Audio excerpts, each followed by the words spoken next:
Kay Sargent.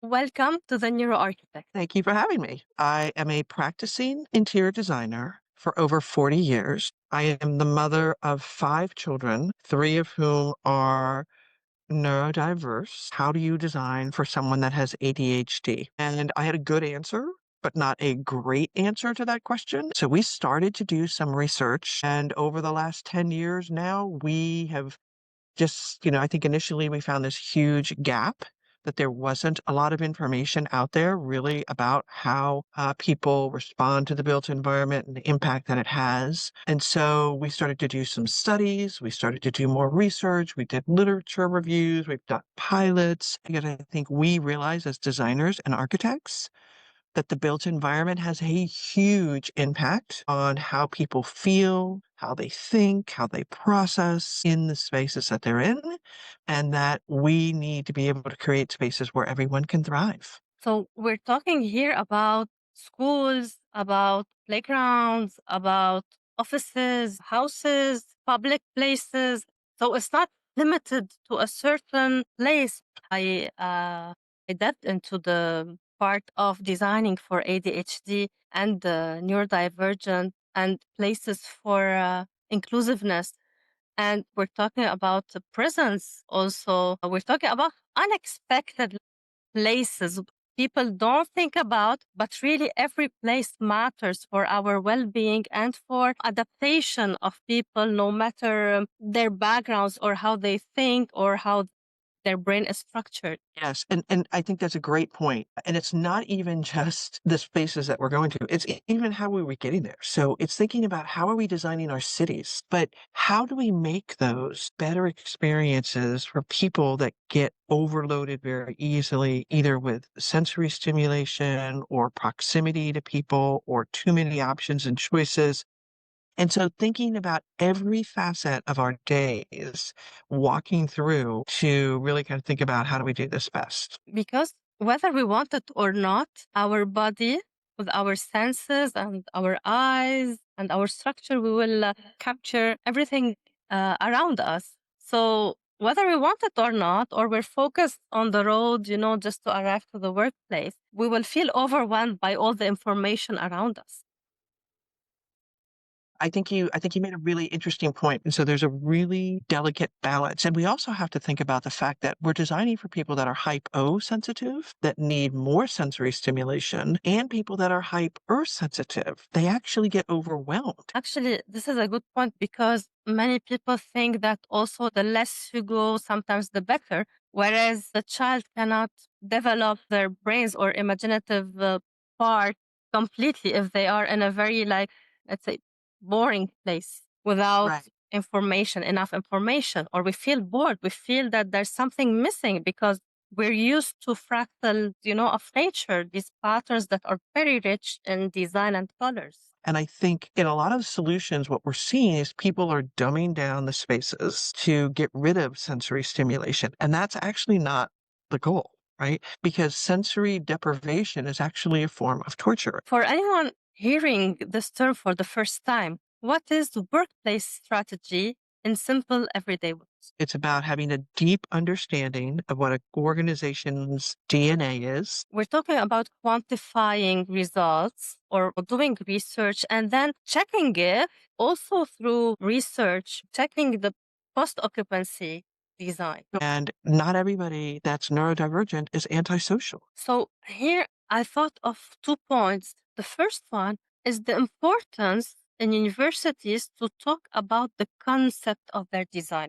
So when they present their project, to tell not only an emotional story, but to talk about the angles that the support they have through research that let them do this line and the other line and do the configuration within the space. And so I think that element is something that we need to focus on more and more. Initially, it was about what were the factors that were impacting people. I think as designers, we try to have a lot of empathy for who we're designing for and understand what they're experiencing.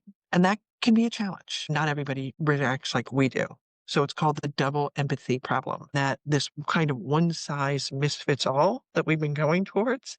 Over 50% of 20-year-olds identify as being neurodivergent. And also the fact that with time, we had even more overwhelming architecture and urban design and crowdedness that made, and these panels, for ads that are really like next to each other with different lights that even revealed more cases or increased the symptoms more cases. This is how also we were able to diagnose even more people. Yeah, I think it's fascinating for the people that are walking in that city is really an important element just to kind of reducing that stress that I think we are all increasingly feeling today. So you said aggressive, and I would like to point out to the fact that aggressive can be just this simple straight facade of glass.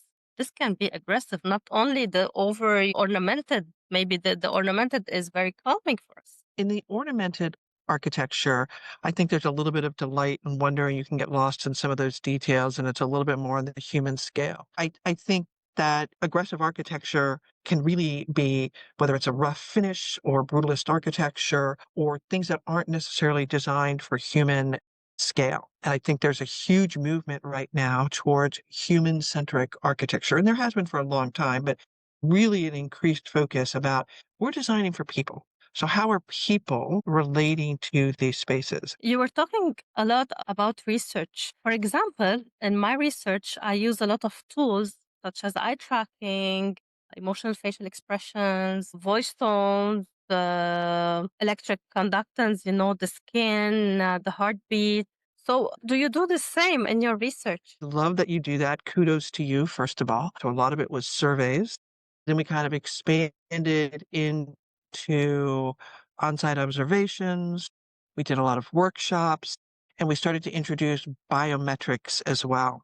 So one of the research studies that we did recently kind of was a combination of all of those. Because even on a conscious level, people might choose terms that are not compatible with what's really happening with them. I think that's a fascinating point, and I think we found that people's sensory intelligence was actually really low. Also, I believe that this is because people want to belong to the group. So if they say something that might sound different for the others, they are scared to be rejected from this group. And one of our purposes in life is to feel that we are accepted in a group in the society. But they should not be scared to say their opinion. Even if some people will maybe reject their point, there will be many others who will say, finally, someone said it. Yeah. Yeah, I think it's a really interesting situation. It's a tough one. It does get into that group think. Sometimes people can view that as being, a complainer or they're being a difficult employee, but in reality, I think they are stating the obvious and they're bringing a new mindset and a new perspective that is really important. So when you say you're not comfortable in a place, you're not lunatic and you're not spoiled, you're not oversensitive.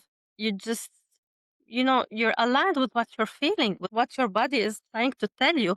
Because we have also receptors that, even sensitive people, what we call sensitive people, will catch the information, they will process it even in a more overactive way.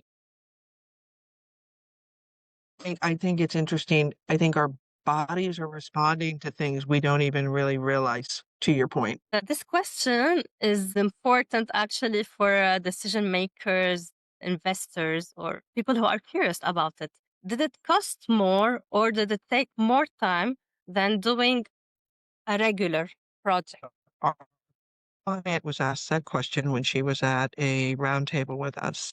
And her response was this: we really need to take a more human-centric approach and remember who we are designing for and the fact that they do have a physical reaction and a mental, social, psychological reaction to the spaces that we're designing, and we can't take that for granted. And that's true. Okay, thank you so much for this interesting conversation. More than happy to. Thanks for watching us.